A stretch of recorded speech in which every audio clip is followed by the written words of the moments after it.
Hello my dear student, welcome to my YouTube channel Shiksha with Asha. आज मैं आप सभी को एनसीईआरटी सीरीज़ क्लास 6 से लेकर 12 ज्योग्राफी चैप्टर नंबर 6 पढ़ाने जा रही हूँ और साथ में हम पढ़ेंगे एनसीईआरटी अभ्यास के क्वेश्चन भी सॉल्व करेंगे। तो आइए हम चैप्टर पढ़ते हैं। तो हमारा चैप्टर है 6 चैप्टर नंबर 6 ज्योग्राफी। आज हम पढ़ने जा रहे हैं जिस चैप्टर का नाम है पृथ्वी के प्रमुख स्थल रूप। कि पृथ्वी, जहाँ पर हम पृथ्वी में रहते हैं, उस पर रहने के कितने स्थल रूप है, कहाँ कहाँ पर हम रह सकते हैं तथा वहाँ पर क्या क्या पाया जाता है। तो आइए सबसे पहले हम पढ़ेंगे कि आपने इसमें कुछ स्थल रूपों को जरूर देखा होगा। चित्र 6.1 में दिखाए गए हैं। तो जो भी स्थल रूप है वो 6.1 में दिखाए गए हैं। आप देखेंगे कि पृथ्वी की सतह सभी जगह एक समान होती है। क्या होती है? वो एक समान होती है, मतलब एक जैसी दिखाई देती है हर सतह पर। उसके करीब जाने पर हमें लगता है कि यहाँ का हिस्सा ऊबड़ खाबड़ है, पर ऐसा नहीं होता। वो एक समान दिखाई नहीं देता है। पृथ्वी पर अनगिनत प्रकार के स्थल रूप है। जो हमारी पृथ्वी है वहाँ पर कई रूप से स्थल रूप हैं तथा स्थल मंडल क्या है? हमारा स्थल मंडल के कुछ भाग कुछ ऊंचे नीचे तथा कुछ समतल होते हैं। ये स्थल रूप दो प्रक्रियाओं के प्रमाण स्वरूप बनते हैं। ये अलग अलग प्रक्रिया होने के कारण इनका रूप ऐसे होता है तथा आपको यह जानकर आश्चर्य होगा, मतलब ये जानना बहुत डिफ़िकल्ट होगा, चौंक जाएंगे आप जान के कि मैदान जिस पर आप खड़े होते हैं उसमें धीरे धीरे गति हो रही है। पृथ्वी के अंदर लगातार गति होती रहती है। जो हमारी पृथ्वी, इसमें बहुत तरह की मूवमेंट होती रहती है। ज़्यादा मूवमेंट होने से हमारे भूकंप भी आने के कारण होते हैं। प्रथम और आंतरिक प्रक्रिया के कारण बहुत से स्थानों पर पृथ्वी की सतह कहीं ऊपर उठी होती है तो कहीं धसी होती है। तो जिस प्रकार मैंने आपको बताया, हमारे पर्वत में कभी ऊपर नीचे ऊबड़ खाबड़ जगह होती है, एक समान हमारे नहीं पाई जाती हमारी पृथ्वी। इसी प्रकार हम जानेंगे, क्या आप जानते हैं, ये पढ़ेंगे। इसमें हमने देखा कि आप जानते हैं कि पहाड़ी वह स्थलीय भाग है। पहाड़ी अभी हमने पढ़ा है, पहाड़ी वह स्थलीय मान है जिसके आसपास भूमि से भूमि से ऊपर की ओर उठी होती है तथा 16 मीटर से अधिक ऊंचाई या खड़ी ढाल वाली पहाड़ी को पर्वत कहते हैं। क्या कहते हैं? हम पर्वत के नाम से जानते हैं। तथा यह 8000 मीटर से ऊंचे कुछ पर्वतों के नाम बताएं। आपका एक होमवर्क के घर से कि जो 8000 मीटर से ऊंचे पर्वत होते हैं उसका नाम आपको बताना है। ये आपका होमवर्क होगा। तो नेक्स्ट है हमारे कि आइए देखते हैं दूसरी या बाहरी प्रक्रिया जो पृथ्वी से बाहर की तरफ होती है उसे बाहरी प्रक्रिया कहते हैं। दूसरी या बाहरी प्रक्रिया स्थल के लगातार बनने एवं टूटने की प्रक्रिया है। कि कुछ लगातार बन रहा हो या अचानक से टूट जाए, इससे बाहरी प्रक्रिया कहते हैं। पृथ्वी की सतह के टूटकर जिस जगह पर जाने को अपरदन कहते हैं तथा अपरदन की क्रिया के द्वारा सतह नीचे हो जाती है। निक्षेपण की क्रिया के द्वारा इनका फिर से निर्माण होता है। किस प्रकार? निक्षेपण की वो धीरे धीरे टूट के जमती जाती तथा इन पर्वतों का निर्माण होता रहता है। ये दो प्रक्रिया बहते हुए जल, वायु तथा बर्फ के द्वारा होती है। हम विभिन्न स्थल रूपों, मतलब जहाँ पे स्थल होते हैं उनके रूपों को उनकी ऊंचाई और ढाल के आधार पर तथा पर्वतों, पठारों, मैदानों के वर्गीकृत कर सकते हैं। इसके अकॉर्डिंग हम उनको जान सकते हैं कि ये पहाड़ हैं, पठार हैं या पर्वत या मैदान है। तो इस प्रकार आप उसकी ऊंचाई को देखकर अंदाज़ा लगा सकते थे, वर्गीकृत कर सकते हैं। वर्गीकृत का मतलब होता है उनको क्लासिफिकेशन आप कर सकते हैं। तो नेक्स्ट है अब हमारा कि पर्वत क्या होता है। क्या आपने पर्वत देखे हैं? पर्वत पृथ्वी की सतह की प्राकृतिक ऊंचाई होती है। कि हमारी पृथ्वी जो सबसे ऊंचा होता है उसे पर्वत कहते हैं। पर्वत का शिखर छोटा तथा आधार बहुत चौड़ा होता है। शिखर मतलब ऊपर से चोंच वाला होता है तथा नीचे से आधार इसका चौड़ा होता है। यह आसपास के क्षेत्र से बहुत अधिक ऊंचा होता है। कुछ पहाड़ बादलों से भी ऊंचे होते हैं। कुछ पहाड़ ऐसे होते हैं जो बादलों से भी बहुत ऊंचे प्रतीत होते हैं, देखने के लिए आपको मिलते हैं। क्या आपने पहाड़ पर्वत देखे हैं? यदि पहाड़ पर्वत या पठार जिस बच्चों ने देखे हैं तो कमेंट बॉक्स में मुझे कमेंट करके बताएं कि देखे हैं या नहीं। तो जैसे जैसे आप ऊंचाई पर जाएंगे जलवायु ठंडी होती जाएगी। ऊपर की तरफ आप जितना जाएंगे तो हमारी जो वायु है वो जलवायु ठंडी प्रतीत होगी। कुछ पर्वतों पर हमेशा जमा रहने वाली बर्फ की नदियाँ होती है। अक्सर कई ऊंचे पठारों पर नदियाँ बन जाती है। नदियाँ किस प्रकार बनती हैं? बर्फ़ों की नदियाँ बन जाती हैं, उन्हें हम हिमानी कहते हैं। तो आपसे क्वेश्चन ये भी पूछ सकते हैं कि हिमानी किसे कहते हैं। यहाँ कुछ ऐसे भी पर्वत हैं जो समुद्र के भीतर का मतलब होता है अंदर, जिनमें आप नहीं देख सकते। मतलब कुछ ऐसे पर्वत होते हैं जिसके अंदर आप नहीं देख सकते, वो इतने मोटे तथा बर्फीले होते हैं, बर्फीले पर्वत होते हैं। कठोर जलवायु होने के कारण पर्वतीय क्षेत्रों में बहुत कम लोग निवास करते हैं। मतलब वहाँ पे निवास मतलब होता है कई लोग, ज़्यादातर जलवायु में अंतर बर्फ़ जमने से तो क्या होता है बहुत सारे लोग वहाँ पे नहीं रह पाते। वहाँ का धरातल मतलब धरती पृथ्वी खड़ी ढाल वाली होती है जहाँ पर वह रहते हैं। कृषि या भूमि की कमी होती है, ना तो वहाँ पे कृषि होती है और ना ही वहाँ पे रहने की निवास होता है, जगह होती है। पृथ्वी एक रेखा क्रम में अवस्थित हो सकती है जिसे हम श्रृंखला कहते हैं, व्यवस्थित होती है। पर्वत क्या होता है? ऐसे ऐसे करके पर्वत जुड़े होते हैं आपस में, जिसे हम पर्वत श्रृंखला भी कहते हैं। तो आइए आपको ये प्रैक्टिकल घर पे करना है जो मैं पढ़ के आपको बता रही हूँ। आओ कुछ करके सीखिए पर्वत बनाना। आप किस प्रकार घर पर ही पर्वत, जिन बच्चों ने पर्वत नहीं देखे वो घर पे ही पर्वत बनाकर देख सकते हैं तथा उसके बारे में जान भी कर सकते हैं। आपको बहुत मात्रा में कागज़ चाहिए, मतलब ज़्यादा कागज़ चाहिए। कागज़ को मेज पर रखिए। कागज़ों को अपने हाथों से दोनों तरफ से दबाएं। कागज़ में मोड़ पड़ जाएंगे तथा वे एक चोटी की तरह ऊपर की ओर उठ जाएंगे। इस प्रकार आपने एक पर्वत को बना लिया है। जैसे इस लड़की ने पर्वत बनाया, इसी प्रकार आपको घर पे पर्वत बनाने की ट्राई करना है। तो आइए हम जानते हैं कि वल्लित पर्वत किस प्रकार होता है। सबसे इम्पोर्टेंट है कि वल्लित पर्वत, कल मैंने आपको पढ़ाया था कि वल्लित पर्वत कहाँ पाया जाता है। तो आप कमेंट बॉक्स में मुझे बताएंगे कि वल्लित पर्वत कहाँ पाया जाता है। भ्रुपट्टी, इसको हम भ्रुपट्टी के नाम से जानते हैं। ये भ्रुपट्टी होती है हमारी। नेक्स्ट है हमारा, इसे पर्वत श्रृंखला कहते हैं। बहुत से पर्वतों तथा समांतर श्रृंखलाओं के क्रम में होती है, जैसे सैकड़ों किलोमीटर में फैले होते हैं। कई पर्वत हमारे सैकड़ों किलोमीटर की दूरी तक फैले होते हैं। हिमालय, आल्प्स तथा एंडीज एशिया, यूरोप, दक्षिण अमेरिका का पर्वत श्रृंखला है तथा ये सारे हमारे पर्वत श्रृंखला है जो किलोमीटर, लाखों, सैकड़ों किलोमीटर की दूरी पर फैले होते हैं। पर्वत की ऊंचाई एवं आकार में भिन्नता होती है। पर्वत 3 प्रकार के होते हैं। एक सबसे इम्पोर्टेंट क्वेश्चन हमारा ये बनता है कि जो हमारे पर्वत है वो कितने प्रकार के होते हैं। तो वे हमारे 3 प्रकार के होते हैं। आइए जानते हैं कौन कौन से पर्वत। वल्लित पर्वत, पतौंसत शोणथत पर्वत तथा ज्वालामुखी पर्वत।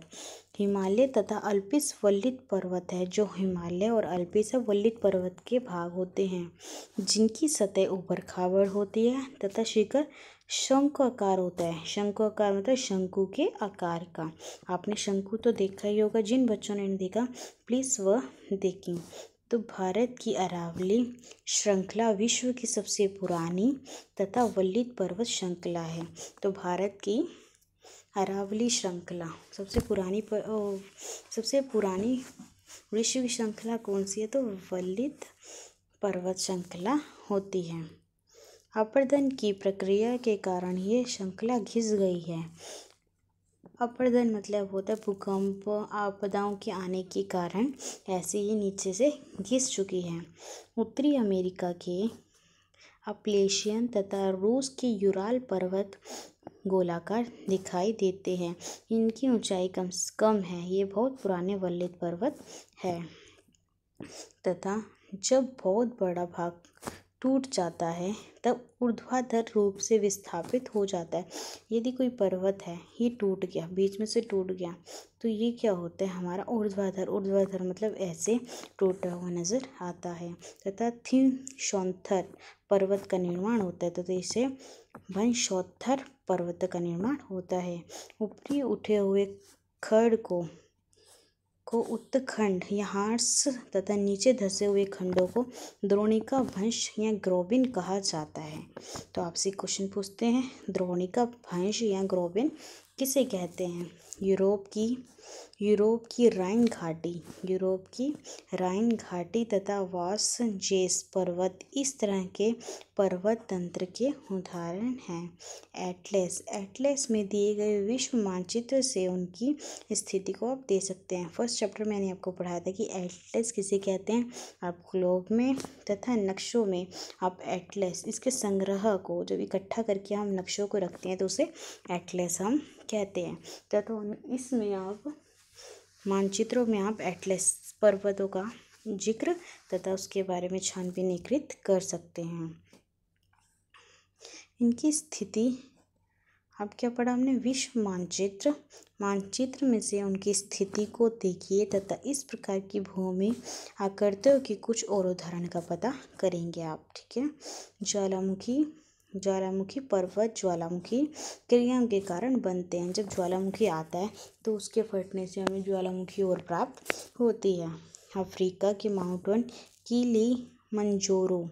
किलिमंजारो तथा जापान का फ्यूजियामा इस तरह के पर्वत का उदाहरण है। तो आपसे पूछ सकते हैं कि अफ्रीका में कौन सा माउंटेन है तथा जापान में कौन सा माउंटेन है। ये इसकी मैचिंग करने के लिए भी आपको दे सकते हैं। नेक्स्ट हम पढ़ेंगे पर्वत बहुत लाभदायक होते हैं। तो आपको बताना है कि जो हमारे पर्वत है किस प्रकार हमारे लिए लाभदायक हैं।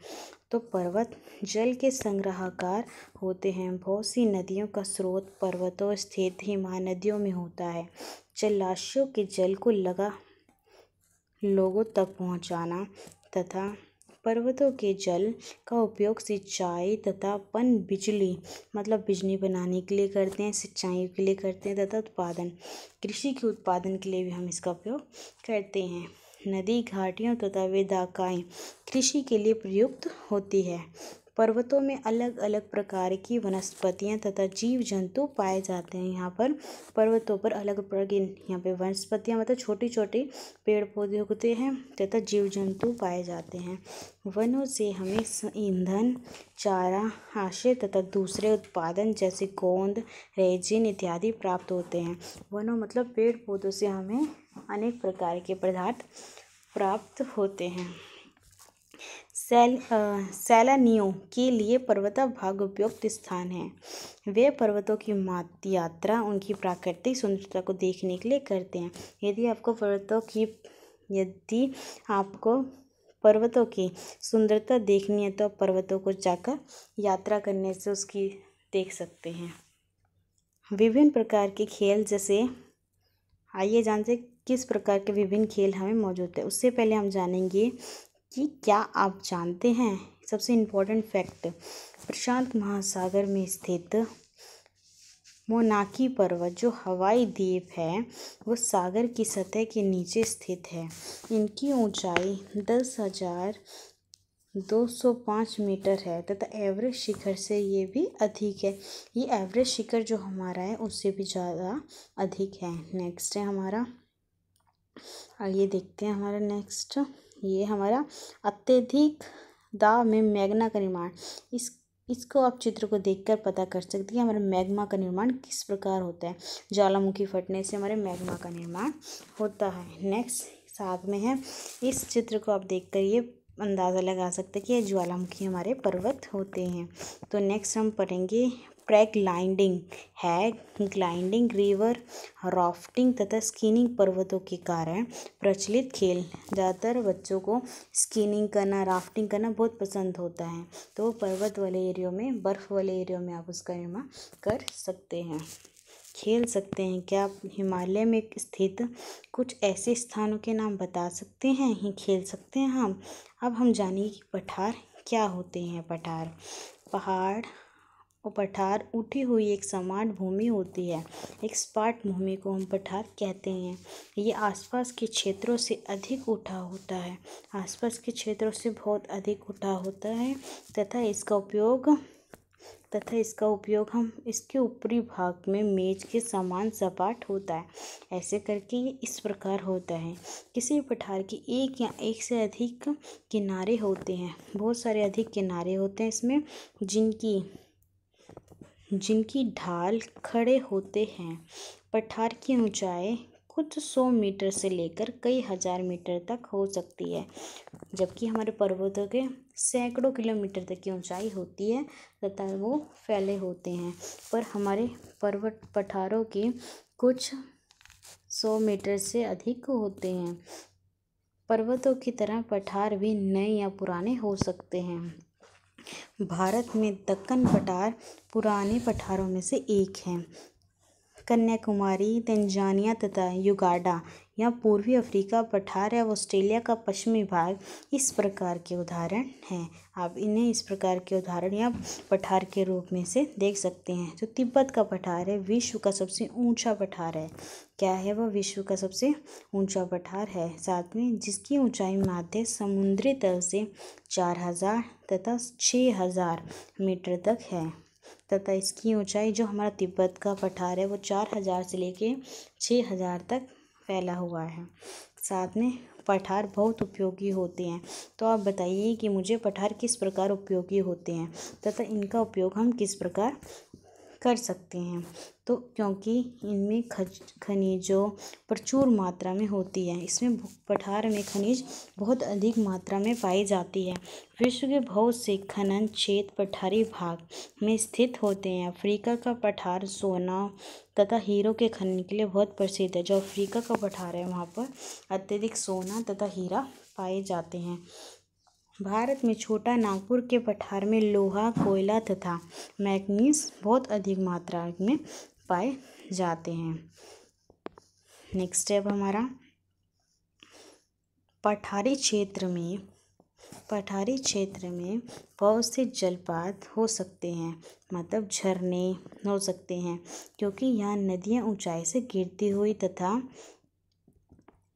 तथा भारत में छोटा नागपुर के पठार स्वर्णरेखा नदी पर स्थित है। स्वर्णरेखा मतलब यहाँ पे नदी का नाम है। तो छोटा नागपुर का पठार कौन सी नदी पर स्थित है? तो इस पे स्थित है तथा हुड्रू जलप्रपात तथा कर्नाटका में जोग जलप्रपात इस प्रकार के उदाहरण हैं। जलप्रपातों के लावा पठार में काली मिट्टी की प्रचुर मात्रा होती है तथा उपजाऊ एवं खेती के लिए काफ़ी अच्छी होती है। कई पठारों में रमणीय स्थल होते हैं जो पर्यटकों को आकर्षित करते हैं। पर्यटकों का मतलब होता है जो टूरिस्ट लोग हमारे दिल्ली में घूमने के लिए आते हैं। ठीक है, नेक्स्ट और चलते हैं हम मैदान। अब प्यारे बच्चों बताओगे आप कि मैदान क्या होते हैं? मैदान समतल भूमि के बहुत बड़े भाग होते हैं। जो समतल भूमि के बहुत बड़े भाग होते हैं उन्हें पठार कहते हैं तथा वे सामान्य माध्य समुद्री तल से 200 मीटर से अधिक ऊंचे नहीं होते।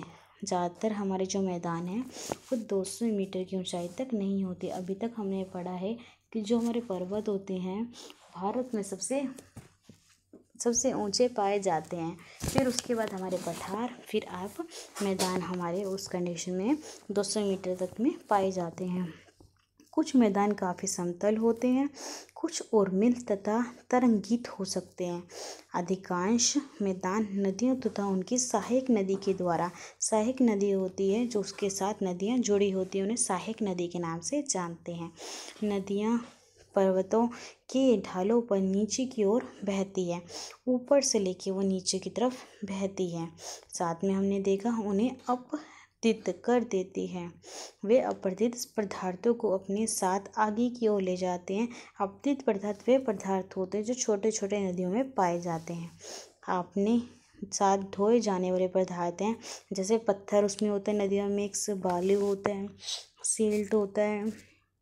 वे घटियाँ जो निर्पेक्षित कर देती हैं, मतलब अपने साथ ले जाकर उनमें मैदानों का निर्माण कर देती है। सामान्यतः मैदान बहुत अधिक उपजाऊ होते हैं। यहाँ परिवहन के संसाधनों का निर्माण करना आसान होता है, इसलिए ये मैदान विश्व के सबसे अधिक जनसंख्या वाले मैदान होते हैं। यहाँ पर अधिक जनसंख्या पाई जाती है। नदियों के द्वारा बनाए गए कुछ मैदान एशिया तथा उत्तरी अमेरिका में पाए जाने वाले होते हैं। एशिया में स्थित भारत में गंगा नदी तथा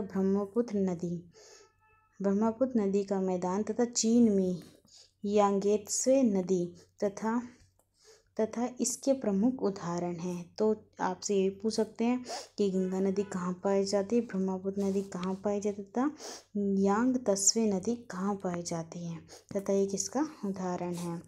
तो मैदानों मनुष्य के रहने के लिए सबसे उपयोगी क्षेत्र होता है। यहाँ की जनसंख्या बहुत अधिक होती है क्योंकि मकानों के बनाने तथा खेती के लिए यहाँ समतल भूमि प्रचुर मात्रा में होती है। समतल भूमि मतलब स्ट्रेट भूमि जो मैदान कहलाते हैं। उपजाऊ मिट्टी के कारण यह भाग खेती के काफ़ी उपयुक्त होते हैं। अब यहाँ पे मैदान है तो यहाँ पे उपजाऊ भूमि भी होगी, तो यहीं पर ही आप खेती करना ज़्यादा सुरक्षा वाला तथा अच्छी फसल यहाँ पे उगती है। भारत में गंगा का मैदान देश में अधिक जनसंख्या वाला क्षेत्र है। तो आपसे एक क्वेश्चन भी बन सकता है, कौन सा देश है जहाँ पे सबसे अधिक जनसंख्या वाला क्षेत्र है, तो वो है भारत में गंगा का मैदान। तो आइए हम नेक्स्ट की ओर चलते हैं। नेक्स्ट है हमारा स्थल रूप एवलोक। स्थलों की विभिन्नता के अनुरूप मानव की विभिन्न प्रकार की जीवन यापन करते हैं, मतलब अपना जीवन व्यतीत करते हैं। पर्वतों क्षेत्रों का जीवन कठिन होता है। पर्वत पर रहना हमारा जीवन बहुत कठिन होता है। मैदानों के क्षेत्र में जीवन पर्वतीय क्षेत्रों की तुलना में सरल होता है, मतलब आप मैदान पर तो अधिक रह सकते हैं, अपना जीवन व्यतीत कर सकते हैं, पर पर्वतों पर रहना अधिक कठिन माना गया है। मैदानों में सब फसल उगाना, घर बनाना, सड़क बनाना पर्वतीय क्षेत्रों की तुलना में अधिक आसान होता है। तो आप इस पर घर बना सकते हैं, सड़क बना सकते हैं, पर पर्वत में ऐसा नहीं कर सकते। विभिन्न प्रकार के स्थलों पर रहने वाले लोगों के रहन सहन के तरीकों में कुछ अंतर होता है। जो पर्वत पे रहते हैं तथा जो मैदानों पे रहते हैं, दोनों के अंतरों में बहुत अंतर पाया गया है। क्या आप उनमें से कुछ अंतरों को बता सकते हैं? कभी कभी प्राकृतिक आपदाएं जैसे भूकंप, ज्वालामुखी उद्गार, ज्वालामुखी का आना, तूफान का आना, बाढ़ बहुत विनाश करते हैं। इन आकस्मिक घटनाओं के बारे में जागरूकता पैदा करना, मतलब उसके बारे में आपको बतलाना सभी लोगों को, करके हम इनमें अपने आने वाले खतरों को कम कर सकते हैं। यदि आपको पता होगा कि बाढ़ से बचाव के क्या कारण होते, तो हम अधिक जनसंख्या को बचा सकते हैं। हम कितने तरीके से जल स्थल को उपयोग में ला सकते हैं, या आप मुझे कमेंट बॉक्स में बताएंगे कि आप जल को तथा स्थल को आप किस प्रकार बचा सकते हैं, तथा आप अपने आसपास के क्षेत्रों से लगा सकते हैं। प्राय हम स्थलों का उपयोग गलत तरीके से करते हैं। काफ़ी लोग जहाँ पे वो रहते हैं उसका उपयोग गलत तरीके से करते हैं, तथा जैसे उपजाऊ भूमि पर मकान का निर्माण करना। जहाँ पे हमें फसलें उगानी चाहिए थी वहाँ पे वो मकान बना के बैठे हैं। तो इस प्रकार हम अपनी भूमि का गलत उपयोग करते हैं। तो इसी भूमि पर या तो वो क्या करते हैं, पानी में फेंक देते हैं जो कि उन्हें गंदा कर देते हैं, तथा हम प्राकृतिक के इस महत्वपूर्ण वरदान का उपयोग इस प्रकार नहीं करना चाहिए। उपलब्ध भूमि केवल हमारे ही उपयोग के लिए नहीं, जो अच्छी उपजाऊ भूमि है ये नहीं कि हम ही उपयोग करेंगे, तो दूसरी जो हमारी जनसंख्या, हमारे साथ जो लोग जीवन व्यतीत कर रहे हैं वो भी वहाँ पर रह सकते हैं। ये हमारा कर्तव्य है कि हम आगे आने वाली पीढ़ियों के लिए पृथ्वी को सुरक्षित रखें, तभी तो हमारे आने वाली पीढ़ियाँ उसमें सुरक्षित रह पाएंगी। अगर इसी प्रकार हम वेस्ट करते रहेंगे तो क्या आप इसका अच्छा उपयोग कर पाएंगे? नहीं। तो नेक्स्ट स्टेप हमारा, तो हमने देखा आपको ये पर्वत देखना है, जो डायग्राम्स दे रखे हैं उसके बारे में अधिक जानकारी प्राप्त करनी है। तो आप चित्र को देखेंगे कि किस प्रकार ये वो कर रहे, वॉटरिंग कर रहे हैं, स्केटिंग कर रहे हैं। ठीक है, तो आइए हम जानते हैं अब अभ्यास के एनसीईआरटी को सॉल्व करने जा रहे हैं। तो हमारा फर्स्ट क्वेश्चन होगा, अभ्यास का निम्नलिखित प्रश्नों के उत्तर संक्षेप में दीजिए। प्रमुख स्थलों कौन कौन से होते हैं? हमारे स्थल, जो मैंने आपको बताया कि हमारे स्थल कौन कौन से पाए जाते हैं। तो प्रमुख स्थल रूप हैं पर्वत, पठार तथा मैदान। तो ये हमारे 3 प्रकार के प्रमुख स्थल रूप हैं। नेक्स्ट है, पर्वत और पठार में क्या अंतर होता है? मैं आपको बता रही हूँ, पर मैंने अभी चैप्टर में आपको पढ़ाया कि पहाड़ और पर्वत में क्या अंतर होता है। पर्वत का शिखर छोटा होता है तथा आधार इसका बहुत चौड़ा होता है, जबकि पठार का ऊपरी भाग मेज के समान सपाट होता है तथा पठार का ऊपरी भाग मेज की तरह सपाट होता है, तो आसपास के क्षेत्र में अधिक उठा हुआ होता है। पर्वत का उदाहरण है हिमालय पर्वत और पठार का उदाहरण होता है दक्कन का पठार। तुम्हारा नेक्स्ट क्वेश्चन है कि पर्वतों के विभिन्न प्रकार कौन कौन से होते हैं? जो हमारे पर्वत होते हैं उसे कौन कौन से प्रकार पाए गए हैं? वल्लित पर्वत के 3 प्रकार होते हैं, वल्लित पर्वत, बतौशत पर्वत, ज्वालामुखी पर्वत। तो ये हमारे 3 प्रकार के पर्वत हैं। मनुष्य के लिए पर्वत किस प्रकार उपयोगी है? तो आइए इसका जानकारी हम हासिल करें। मनुष्य के लिए पर्वत बहुत तरह से उपयोगी होते हैं। पर्वत जल के संग्राहकार होते हैं। बहुत सी नदियों का स्रोत पर्वतों में स्थित हिमनदियों से होता है। जो नदियाँ बनती हैं वो बर्फ़ के पिघलने से बनती है तथा पर्वतों से प्राप्त जल द्वारा बिजली उत्पन्न होती है।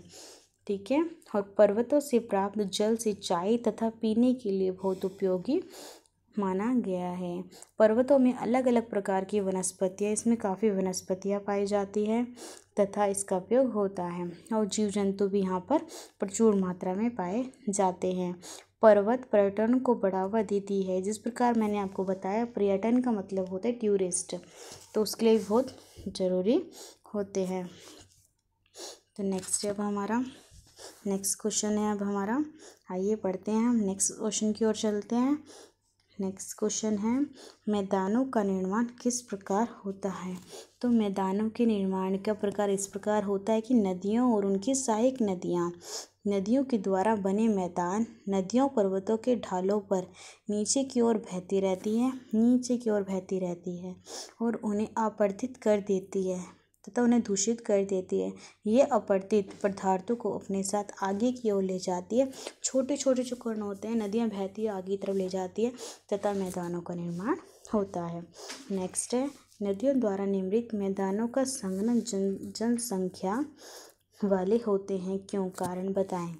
मैदान बहुत अधिक उपजाऊ होते हैं, यहाँ परिवहन के संसाधनों का निर्माण करना आसान होता है, इसलिए ये मैदान विश्व के सबसे अधिक जनसंख्या वाले भाग होते हैं। नेक्स्ट क्वेश्चन है हमारा, पर्वतों में जनसंख्या कम होती है, क्यों? पर्वत इलाकों में, जिस प्रकार मैंने आपको पढ़ाया कि पर्वत में वह भूमि नहीं होती और जबकि मैदान में समतल भूमि होती है, वहाँ पे हम सड़क बना सकते हैं, रहने का मकान बना सकते हैं, पर पर्वतों पर हम ऐसा नहीं कर सकते। कठोर जलवायु होने के कारण पर्वतों क्षेत्रों में बहुत कम लोग रहते हैं। ठीक है, पर्वतों का धरातल बड़ी ढाल वाला होता है, जबकि कृषि योग्य भूमि की कमी होती है। ठीक है, नेक्स्ट से अब हमारा नेक्स्ट क्वेश्चन की ओर चलते हैं बच्चों। नेक्स्ट क्वेश्चन है हमारा अब कि सही उत्तर देना है। पर्वत पठारों से भिन्न होता है किस प्रकार? ऊंचाई से या ढाल से? तो हमारा आंसर है ऊंचाई से। क्या आंसर है हमारा बच्चों? ऊंचाई से।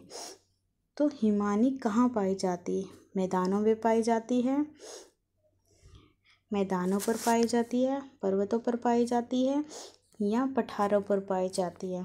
तो हिमानी हमेशा पर्वतों पर पाई जाती है। तो हिमानी किसे कहते हैं? हिमानी जहाँ पे पर्वत बर्फ जमी होती है उसे हिमानी कहते हैं। नेक्स्ट है हमारा क्वेश्चन, दक्कन पठार कहाँ स्थित है? क्या केन्या में स्थित है, ऑस्ट्रेलिया में या भारत में? तो दक्कन हमारा भारत में स्थित है। ठीक है बच्चों, नेक्स्ट है हमारा यांगत्से नदी कहाँ स्थित है? क्या दक्षिण अमेरिका में स्थित है, ऑस्ट्रेलिया या चीन में? तो यह हमारी चीन में स्थित है। नेक्स्ट क्वेश्चन है, यूरोप की एक महत्वपूर्ण पर्वत श्रृंखला कौन सी है? क्या यूरोप में एंडीज पर्वतमाला पाई जाती है, आल्प्स कहती है, या रॉकीज पाई जाती है? तो ये आल्प्स श्रृंखला पर्वत श्रृंखला पाई जाती है। तो आइए खाली स्थान की ओर चलते हैं। फर्स्ट क्वेश्चन है, समतल भूमि वाले विस्तृत क्षेत्र को हम मैदान कहते हैं। क्या कहते हैं बच्चों? मैदान कहते हैं। हिमालय एवं अल्पस डैश पर्वतों के उदाहरण हैं? तो वो युवा वल्लिक पर्वत के उदाहरण हैं। नेक्स्ट स्टेप हमारा, डैश क्षेत्रों में खनिज की प्रचुर मात्रा होती है? तो पठार में खनिजों में प्रचुर मात्रा पाई जाती है। नेक्स्ट है, डैश पर्वतों का एक क्रम है? तो श्रृंखला पर्वतों का एक क्रम माना गया है। बहुत सारे पर्वतों को मिलाकर श्रृंखला बनती है, जिसे पर्वत श्रृंखला कहते हैं। नेक्स्ट है हमारा, डैश क्षेत्र कृषि के सबसे अधिक उत्पादित क्षेत्र होते हैं? जहाँ पर कृषि बहुत ज़्यादा उपलब्ध पाए जाते हैं, उत्पादित होते हैं। तो मैदानी क्षेत्रों में कृषि अत्यधिक की जाती है। तो आई होप आपको मेरे अभ्यास के NCERT चैप्टर समझ आ रहे होंगे। Thank you for watching my video and please subscribe my channel. अगर वीडियो पसंद आए तो भी, अगर पसंद ना आए तो अपना सजेशन कमेंट बॉक्स में सेंड करें। Thank you for watching my YouTube channel Shiksha with Asha.